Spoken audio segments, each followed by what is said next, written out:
If I asked you what music you liked, how concise of an answer could you give me? You might use words like heavy or soft, or just shrug and say, I listen to everything. Okay, let's narrow it down a bit. Who is your favorite artist? These are the biggest questions we always ask each other, but never ourselves. And suffice it to say, it can be pretty daunting to pick just one. But for me, that last one's the easiest. Now here we go, dropping science, dropping it all over. Like bumping around the town like when you're driving a Range Rover. Because they have what every great artist needs: variety.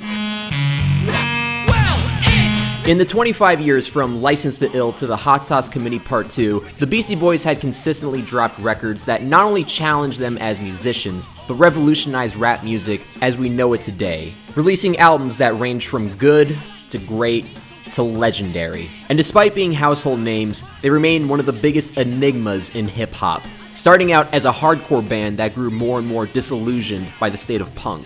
With American hardcore, it kind of became like too much the same, and it was almost like a uniform. Once like rap records started to come out, we would just memorize every word. And then it was like we realized we were spending more of our time listening to that and doing that. We're like going on tour and we're like, well, listen, drag like carrying drums and amps and shit, so let's just do rap and just have two turntables and a mixer. Who the hell are you? We're the band. The band? Where's your instruments? What the? We only play rock music here. Why are you dissing, man? It was a matter of convenience and laziness, yeah.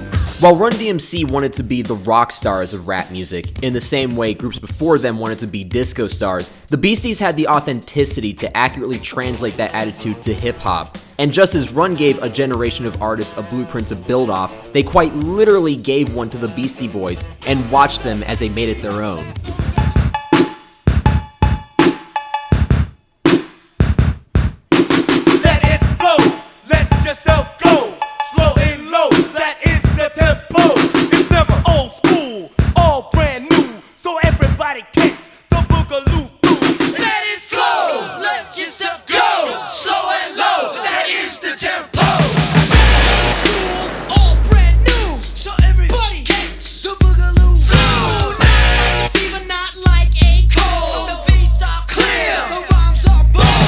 This is the key difference to both of their approaches. Notice how Run always maintains a calm, collected composure, much like a rock star, but the Beasties just spit it at you, trying to be as obnoxious and energetic as they can, like a punk group. It's a template that would set the foundation for what would become License to Ill, but what Run didn't realize was just how far they would end up taking it.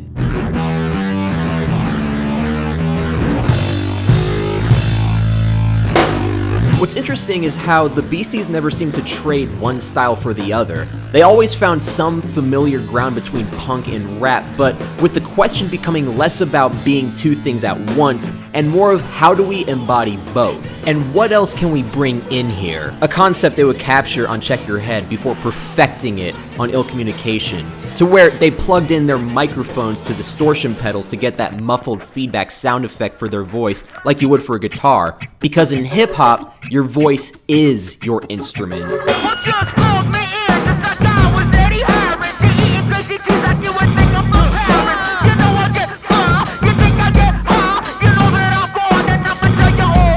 And they never seemed fazed by trends or what was selling. While everyone was sampling George Clinton to get that hot West Coast sound, they were more interested in avant-garde jazz records by Miles Davis. Miles himself, an equal admirer of their work, stated before he died that he never got tired of listening to Paul's Boutique, which is by and far the Beasties' crowning achievement in sampling. One where, aside from their rapping and some scratches here and there, uses nothing but samples to build every song, from the drum beats to the bass lines to a cowbell. It is a living pastiche of every form of popular music in the 20th century, reflecting on what came before and looking to what lies ahead. A concept that would be impossible today given the complications of royalty fees, but still stands as one of the most important records in hip-hop history. I looked out the window, seen his bullhead, ran through the fridge and pulled out an egg. Scoped on my scopes, he had no hair. Launched that shot, he was caught out there. Saw the convertible driving by, loaded up the slingshot, let one fly. He went for his to find, he didn't have one, put him in jail. were so in love with the idea of sampling, whether it was a record like Paul's Boutique or The Mix-Up, a record entirely of instrumentals as their way of giving back to that dialogue, that it didn't matter where it came from. They cannibalized their own material if it made the song better. Jamie D getting biz on the crop. Beastie boys known to let the beat drop. The thing about Intergalactic is that it captures what I think the Beastie Boys were always aspiring to. I mean, personally, I think Hello Nasty is the closest they got to a sound that was definitively theirs. But on the surface, it's a fun song that's nerdy but still manages to be cool in their Beastie kind of way, until you read the lyrics. And again, nothing spectacular on the surface, but the rhyme scheme is where they get you. On an average beat, there are 16 bars per verse. So that's 16 lines for lyrics and anywhere from 2 to 8 rhyming suffixes you can use. The first 2 lines you can rhyme head with bed, and then the next 2 it's stare with glare. Get the idea? Well, let's see what the Beasties do with that in mind. Well, now, don't you tell me to smile. You stick around and make it what you want. Let numbers be on what you can dial. Maybe speak cause I'm so versatile. Style, profile, I said, it always makes me back when I hear ooh child. From the hunter never have to the now. I run the marathon to the very last mile. Well, if you battle me, I will provide. People always say my style is wild. You've got call, you've got gal. Step to me, I'm a rap on fire. If you wanna battle, don't even deny. Coming from your anus to check my style. Go ahead, put my rhymes I'll try. Cast you off into exile. Each verse has its own rhyming suffix to follow, but because of their back and forth energy, you don't notice it. And just in case you were starting to, Jazz and A-Wall, that's our team. Step inside the party, disrupt the whole scene. When it comes to beats, well, I'm a fiend. I like my sugar with coffee and cream. they convince you they're idiots. And that's the heart of every Beastie Boys album, is to make it with the highest ambitions, but disguise it so people don't suspect anything. And that is why they're my favorite band. They take the music seriously,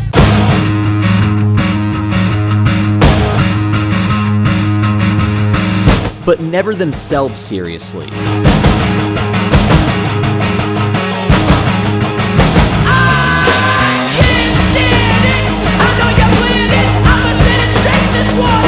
And plenty of bands do that. Look at Red Hot Chili Peppers or the Foo Fighters, but none of them capture it the way they do. And I think that's why the Beastie Boys have been so on the bubble for hip-hop fans. Why people will call them one of the greats, but can never seem to explain why. Their humor just doesn't click with everyone, which is what their music is built on, to where the first time they made anything rap-related was them making prank calls. Kick off ass, bitch. Hello, Carvel. Yo, man, Cookie Puss there? Who? Cookie Puss, I want to speak to Cookie Puss, man. No, nobody here by that name. Cookie or Puss then, Cookie Chick, anybody, man, I want to speak to them. Their humor may have set them back with a select few, but it's also why they were so accepted by this culture, because they seem to recognize that they themselves were a joke. These were 3 white Jewish kids that rapped about angel dust and White Castle. How seriously could they really be taken? And that balance of how they presented themselves versus their passion for the music is why they never even had to bring any attention to it. As a matter of fact, it was hard just finding interviews to validate what I've been talking about, because that's just how they carried themselves. What happened? The 3 boys, you're all very young. How old are you? I'm 19. 19. I'm 12. Okay, you look great. 12. They feel like a group that always gets credit, but no one wants to credit them. When we think back on the first flawlessly produced rap record in terms of sonic quality, we think of The Chronic instead of Paul's Boutique. When we talk about how New York guys like Nas or Wu-Tang were the first to go for that dirty, grimy 90s sound, we don't acknowledge Check Your Head or Ill Communication. Before bad punchlines were even fashionable. My garden is enormous, it's happening in Penny Lane. Just like you said, I avoided the coke game and went with Sprite instead. They perfected it. Oh, I got science for any occasion. Postulating theories, formulating equations. Well, teach visit, it's no blizzard. Eat a chicken gizzard with a girl named Lizzie. Dropping science like Galileo dropped the orange. No matter what, they always kept things light and had a laugh about it, even when that meant having to watch it all fall apart. So, it's crazy. It's not funny. It's not funny. It's dead serious. And they did tests, and I actually have a form of cancer in the gland that's over here. And They did scans of my whole body, and it's only localized in this one area, and it's not in a place that affects my voice. So that's nice, and which is a plus. That's convenient. That's the kind of music I like. The kind that can have a sense of humor about itself, where you'd least expect it. And it's also what I miss the most about them. So that's what's up. So we'll see you soon, I guess. Is the yeah, thing. and very kind of Adam to come in and hang out with me. Yeah, I'd like to also say for the record that Adam didn't tell me why I was coming down here, so I was on my couch watching TV. All for one, and one for all. The Beastie Boys have gone AWOL. 3 MCs and 1 DJ. We be getting down with no delay. Mix master Mike, what you got to say? Bug out. 2. All the time. Sweet and sour like a tangerine. Fresh like a box of Krispy Kreme. Kenny Rogers Gambler is my gambling theme. Mix master. 30 seconds. I mean, like MIKE to the D. You come and see me and you pay a fee. Do what I do professionally. To tell the truth, I am exactly what I want to be. Now add rock and MCA. Let's rock this joint in the old school way. Well, I'm on to the crack of dawn, mowing down MCs like I'm mowing the lawn. I go off, like nothing can faze me. Think whatever me, Stevie. One of these days, well, I can stand my ground. I am down to wax an MC who acts like a clown. Well, for now, I'd like to ask you how you like to feel the bass in your face in the crowd. all right. Cool, man.